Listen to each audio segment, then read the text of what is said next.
Herzlich willkommen zu unserem neuen Video aus Tadschikistan, aus Usbekistan, aus Kasachstan.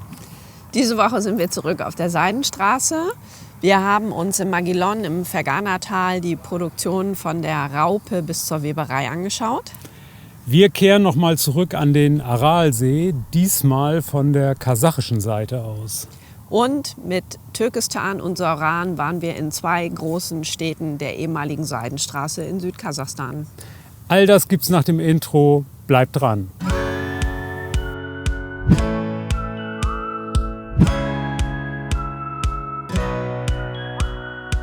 Wir sind Petra und Christoph aus Hamburg.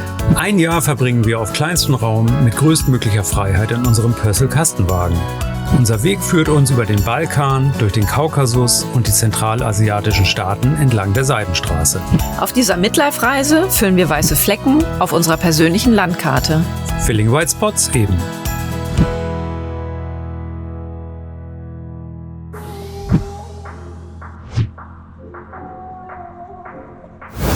Zurück auf der Seidenstraße ist es endlich an der Zeit, einmal eine Seidenfabrik zu besichtigen.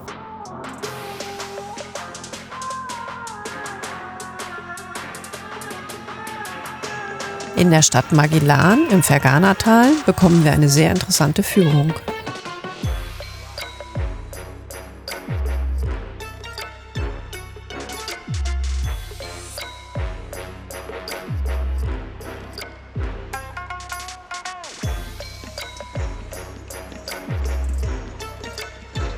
Hier werden hochwertige Seidenstoffe von Hand und maschinell hergestellt und mit natürlichen oder chemischen Farben gefärbt.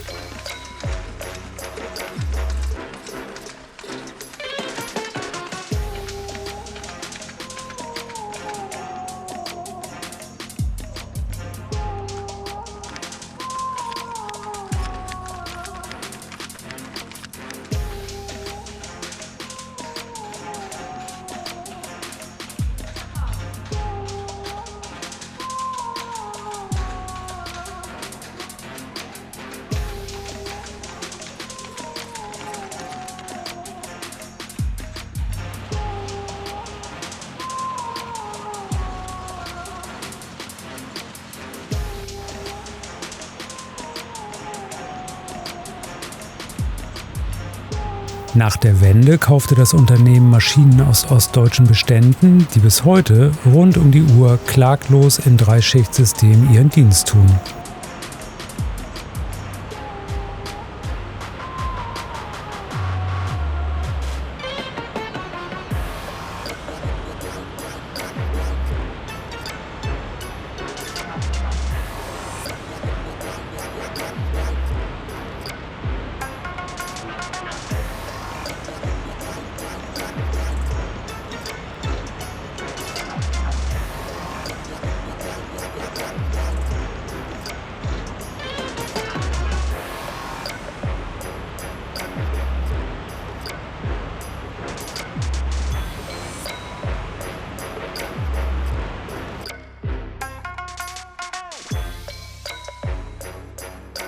Im angeschlossenen Showroom zeigt man uns kunstvolle Wandteppiche. Wir jedoch entscheiden uns für ein bescheidenes Seidentuch.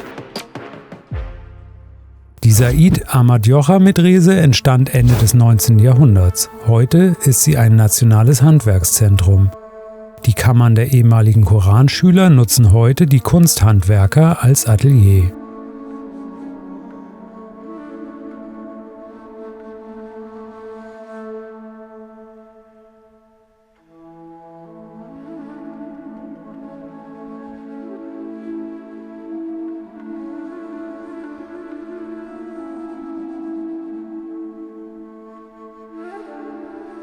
Uns hat diese bunte holzgeschnitzte Decke des Iwan besonders gut gefallen.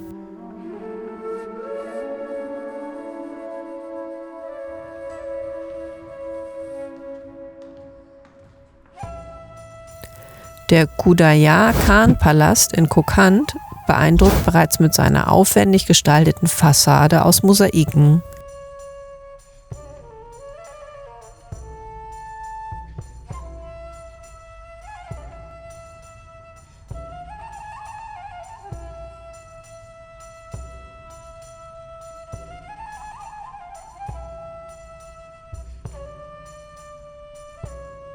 Wand-, Boden- und Deckendekorationen im Inneren des Palastes spiegeln ebenfalls den Reichtum durch den Seidenhandel wider.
An der einen oder anderen Stelle wurde allerdings auch hier geschummelt.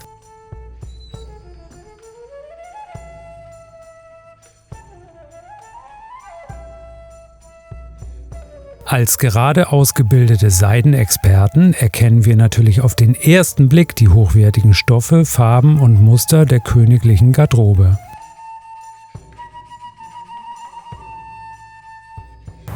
Wir sind wieder in Usbekistan angekommen, sind jetzt im Fergana Valley unterwegs und hier ist der Herbst angekommen.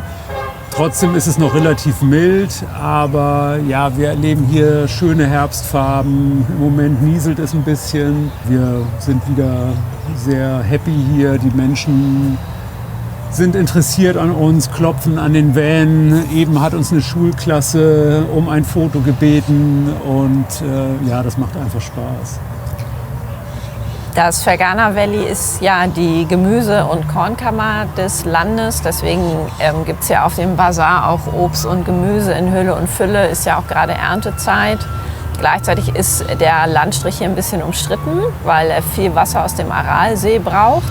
Allerdings ist das Fergana Valley auch ein entscheidender Teil der Seidenstraße. Maguilon beispielsweise als großer Handelsplatz und mit den Seidenfabriken ein zentraler Punkt der Seidenstraße. Auch Rishton mit den Keramikhandwerkern haben Produkte hergestellt, die damals auf der Seidenstraße gehandelt wurden. Und hier in Kokand ist ja sozusagen das Zentrum der Region. Deswegen eben auch diese schönen Paläste und die großen Medresen und Moscheen. Sehr spannend nochmal wieder, finde ich, auf die Seidenstraße zurückzukommen, ja, nachdem wir jetzt sehr lange Berge und Natur hatten. Ja. Ja, eigentlich auch ganz schön mal wieder so zur Abwechslung.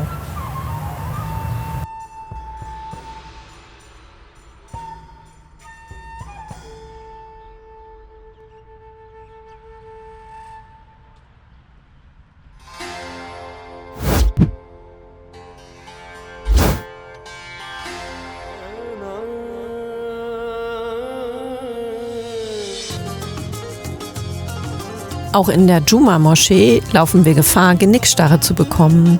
Denn an der aufwendigen und farbenfrohen Deckenauskleidung des Iwan können wir uns nicht satt sehen.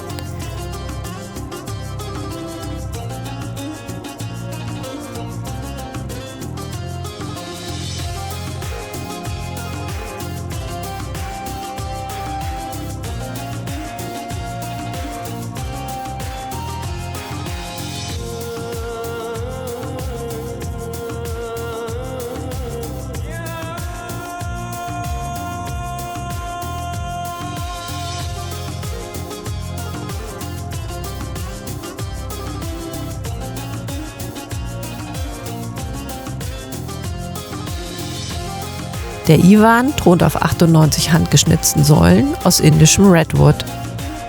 Den Innenhof dominiert ein 22 Meter hohes Minarett. Wir machen uns auf den Weg nach Taschkent, um endlich unseren nach Diesel riechenden Motor prüfen zu lassen. In Master Diesel finden wir einen echten Meister seines Fachs, den wir unbedingt weiterempfehlen können. Mit wenigen Handgriffen löst er das Problem, indem er alle Muttern festzieht. Für den kurzen Motorcheck berechnet uns Master Diesel 0 € und wir bekommen obendrein noch T-Shirts und Basecaps dazu. Zu finden ist er als Master Diesel über iOverlander oder Google Maps.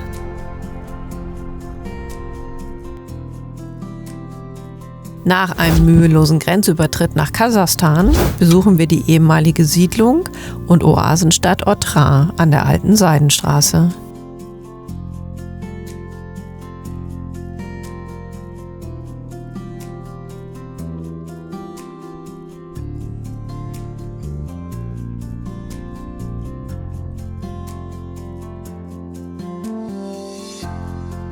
Neben originalen Ausgrabungen können auf dem Gelände Rekonstruktionen der damaligen Stadtmauern und einiger Gebäude besichtigt werden.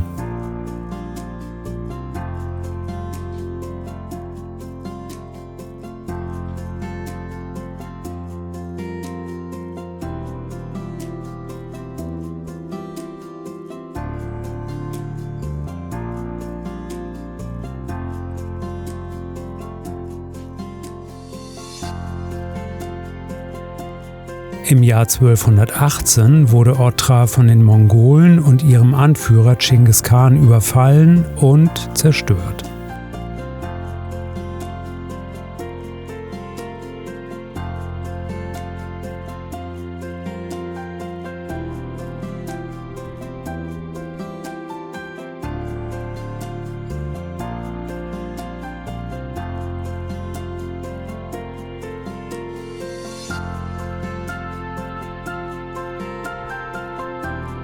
Unser Weg führt uns als nächstes zum Mausoleum von Aristan Bab, einem Jünger Mohammeds, der in der islamischen Welt als Heiliger verehrt wird.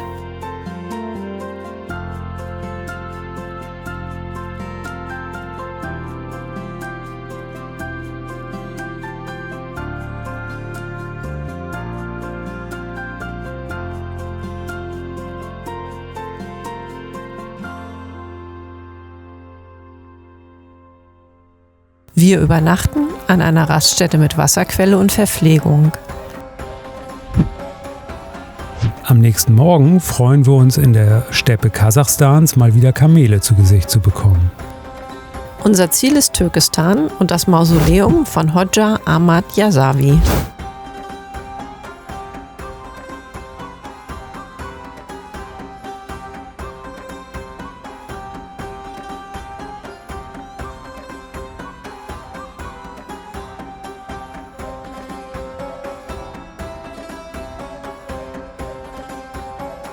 Das Mausoleum wurde um 1400 im Auftrag von Timur erbaut. Obwohl unvollendet, ist es eines der größten und am besten erhaltenen Bauwerke aus der Zeit Timurs.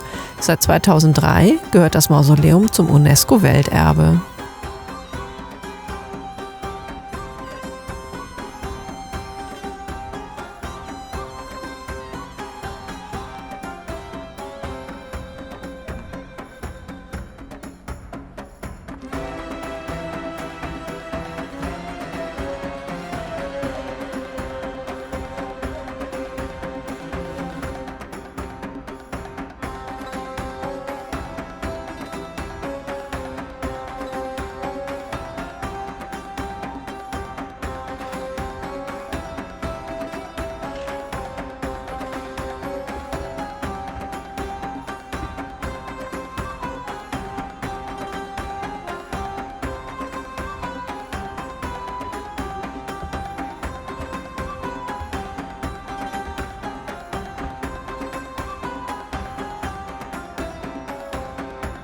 Im kasachischen Herbst erleben wir die Steppe jetzt bei nur noch 5 Grad. Langsam können wir uns vorstellen, dass hier im Winter bei eisigem Wind bis zu minus 40 Grad herrschen.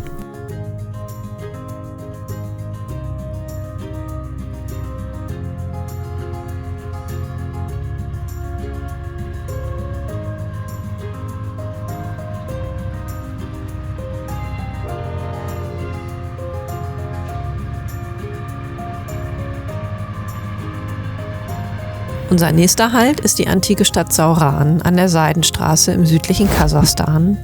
In ihrer Blütezeit war sie die größte Stadt im heutigen Kasachstan und ein bedeutender Knotenpunkt der Karawanenrouten.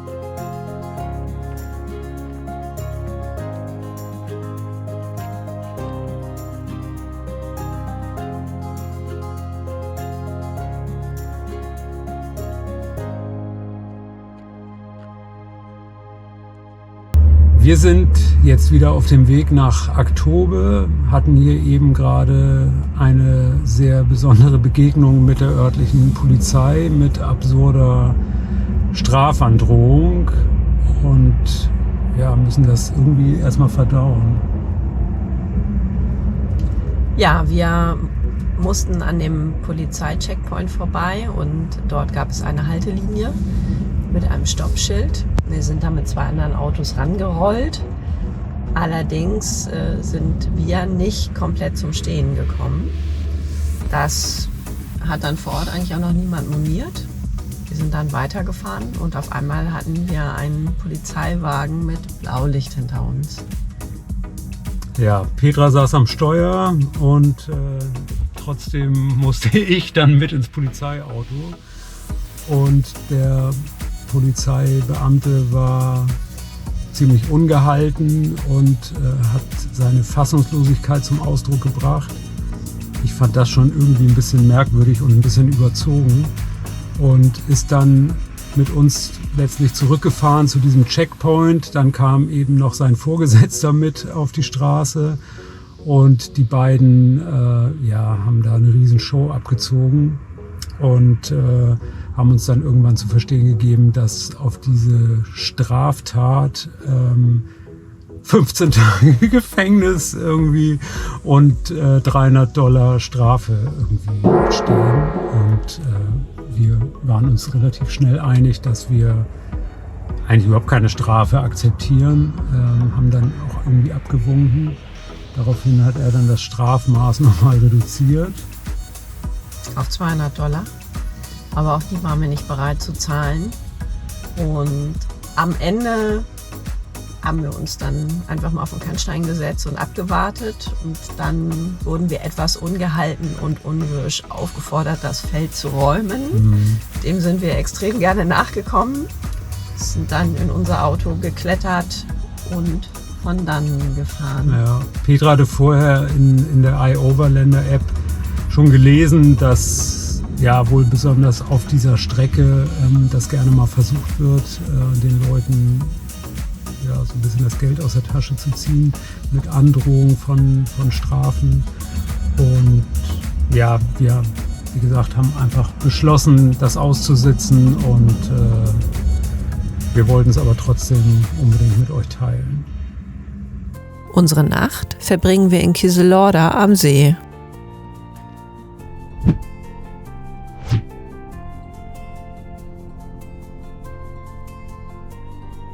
Unsere Route führt uns ein zweites Mal am Aralsee vorbei. Wir machen einen Stopp, um diesmal von der kasachischen Seite einen Blick auf den See bzw. das, was noch von ihm übrig ist, zu werfen. Von einem Einheimischen lassen wir uns zeigen, bis wo hier früher das Wasser stand. Das Video unseres Besuches am Aralsee von der usbekischen Seite verlinken wir euch hier. Heute befindet sich im ehemaligen Grund des Sees eine Siedlung mit Sommerhäusern.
Zum Abend steuern wir den Ort Aral an, um hier zu übernachten.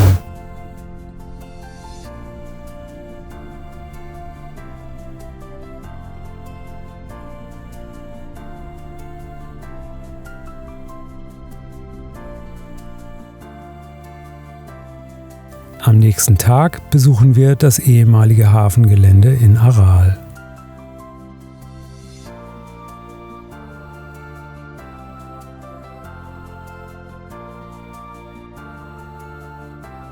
Das war unsere Woche in Usbekistan und Kasachstan.